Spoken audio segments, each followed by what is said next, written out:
మీకు అర్థం heat వచ్చిందాక rub చేయండి మ్యామ్.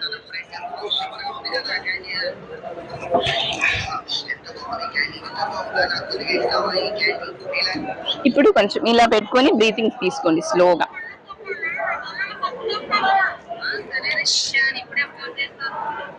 ఎలా ఉంది మేడం? చాలా బాగుంది. మైగ్రేన్ సహా ఓన్లీ బ్రీతింగ్ ద్వారా మైగ్రేన్ కూడా మనకి క్లియర్ అయిపోతుంది మేడం. మనకి జెండు బాము అది యూస్ చేస్తాం. అవి ఏంటంటే ఒక 5 హెర్బ్స్ యూజ్ చేస్తాము, మనము 9 హెర్బ్స్ యూజ్ చేస్తాం మేడం. అండ్ ఇది వచ్చేసేసి న్యాచురల్ హ్యాండ్ మేడ్ సోప్. ఇదేంటంటే వేప, తులసి, కసిందా అండ్ మిక్స్డ్ ఫ్రూట్ జ్యూస్ తో చేస్తాం మేడం. ఇది పిగ్మెంటేషన్ కి చాలా బాగా పనిచేస్తుంది మేడం. ఇది 125 రూపీస్ పడుతుంది మేడం. అండ్ ఈ పొటాటో సోప్ వచ్చేసి యాంటీ ఏజింగ్, ముడతలు ఉన్నా లేకపోతే స్కిన్ జారిపోతున్నా మొత్తం అనేది క్లియర్ చేస్తుంది మనకి. ఈ పపాయ మనకి